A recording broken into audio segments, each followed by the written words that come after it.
चलिए खबरों में आगे बढ़ते हैं। बात अब दुर्ग भिलाई की करते हैं, जहां पर दुर्ग भिलाई से बड़ी खबर आपको बता रहे हैं और साथ ही आपको ये भी बता दें कि दुर्ग भिलाई से बड़ी जानकारी आपको बता रहे हैं और साथ ही आपको बता दें कि अलग अलग तस्वीरें हैं जहां पर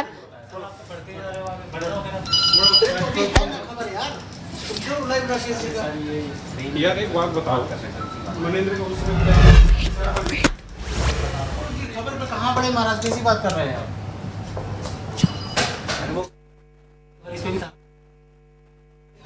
तो अलग अलग जगह की तस्वीरें आपको बता रहे हैं।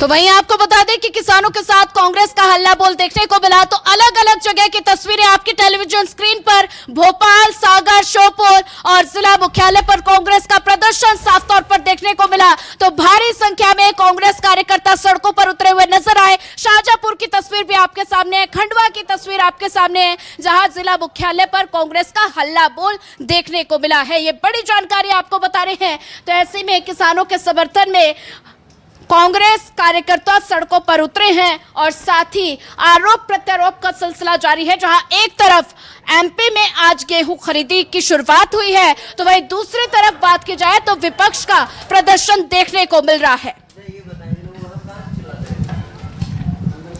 तो एमपी में किसानों के मुद्दे और गेहूं खरीदी को लेकर प्रदेश भर में विरोध प्रदर्शन शुरू हुआ। मौजूद कलेक्टर मेरे साथ नेता प्रतिपक्ष उमा श्रृंगार यहाँ पर बैठे हैं और यहाँ पर देख सकते हैं कि अपने कांग्रेस के कार्यकर्ताओं के साथ कलेक्ट्रेट में धरना प्रदर्शन कर रहे हैं। आइए जानते हैं क्या है। आप यहाँ कलेक्ट्रेट पहुंचे हैं पूरे कांग्रेस के नेताओं के साथ और यहाँ पर धरना प्रदर्शन कर रहे हैं, क्या है?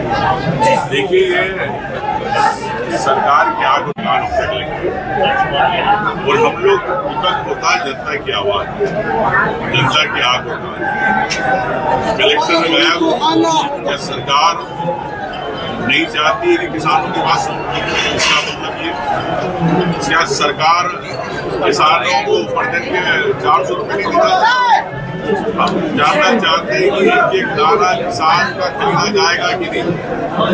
सरकारी सरकार को ज्ञापन देना चाहते जिला प्रशासन के माध्यम से, यहाँ की जिला कांग्रेस, लेकिन कलेक्टर गायब है। कलेक्टर किसके लिए? मुख्यमंत्री के लिए, जनता के प्रति आपकी जवाबदारी नहीं है।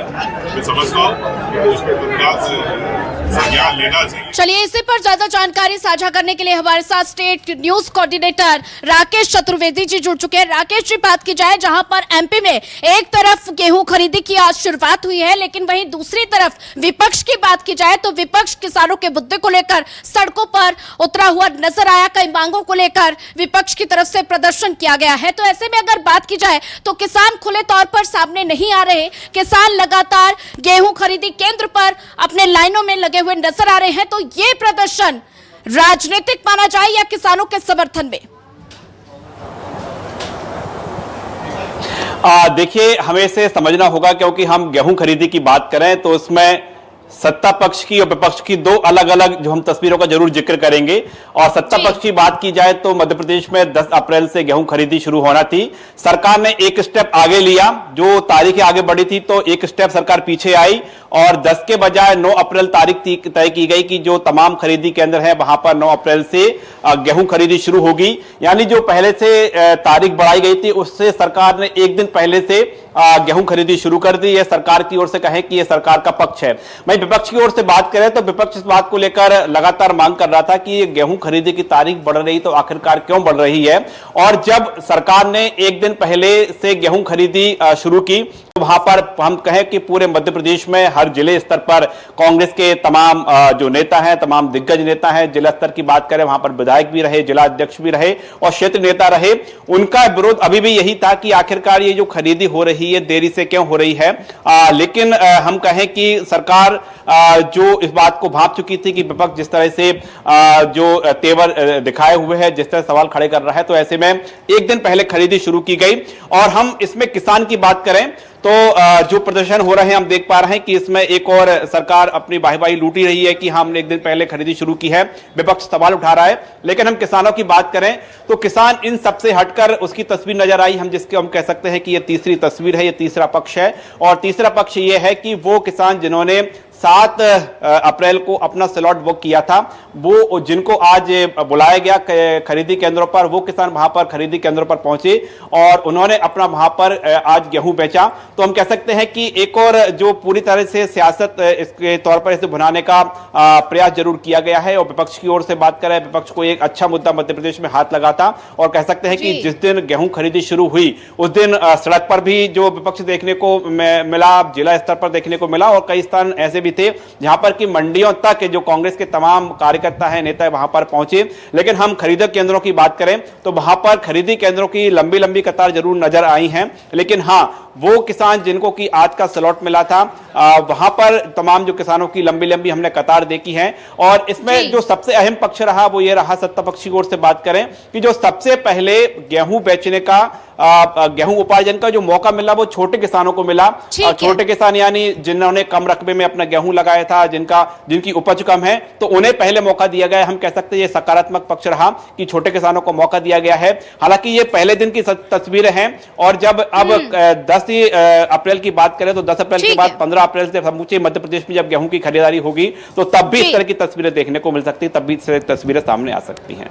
ठीक है, बिल्कुल राकेश जी, आपने तमाम सारी चीजें गिनाई हैं। तो ऐसे में अगर बात की जाए तो खरीदी केंद्रों पर प्रशासन की क्या कुछ व्यवस्था नजर आ रही है, क्योंकि 4 जिलों में गेहूं की खरीदी की शुरुआत हो गई है, तो खरीदी केंद्रों पर किसानों के लिए क्या कुछ व्यवस्था के खास इंतजाम नजर आ रहे हैं? देखिए, बिल्कुल आज से बात करें तो आज मध्य प्रदेश के 4 संभागों में खरीदी शुरू हुई है। यानी भोपाल, इंदौर, जबलपुर और जो नर्मदापुरम संभाग हैं उनके संभाग के जो जिलों में खरीदी शुरू हुई है। तो कह सकते हैं कि पहले दिन जैसी उम्मीद की जा रही थी कि बहुत ज्यादा लंबी कतारें लगेंगी, हालांकि वैसी स्थिति देखने को नहीं मिल रही है। इसे कह सकते हैं कि प्रशासनिक मैनेजमेंट भी हो सकता है, क्योंकि जिन किसानों को आज गेहूं लेकर आना है उनको बाकायदा मैसेज किए गए थे कि हाँ, इस तारीख को आप इस मंडी में या इस उपार्जन केंद्र पर आप पहुंचे, वहां पर आपका गेहूं खरीदा जाएगा। तो जैसी जो उम्मीद की जा रही थी कि काफी लंबी कतारें लगेंगी और ट्रैक्टर ट्रॉली से जाम जैसी स्थिति बन सकती है कई हाईवे पर, लेकिन वैसी स्थिति नजर नहीं आई है। तो इसका कह सकते हैं कि एक तरह से मैनेजमेंट जरूर हुआ है। लेकिन क्या यह भी देखना होगा, क्या जिन किसानों को आज का दिन निश्चित किया गया था, जिनको मैसेज किए गए थे, क्या वो किसान भी अपना गेहूं लेकर पहुंचे हैं क्या, ये भी दूसरा पक्ष देखना होगा। लेकिन फिलहाल जो आज की तस्वीर निकलकर सामने आई बड़े ही सामान्य रही। कई खरीदी के जैसे रहे जहां पर बड़ी ही सहजता के साथ किसान पहुंचे। जब किसान पहुंचे तो उनकी ट्रॉली की जो नीलामी है कम समय में हुई, जैसे कि उम्मीद की जा रही थी कि काफी लंबा वक्त लगेगा।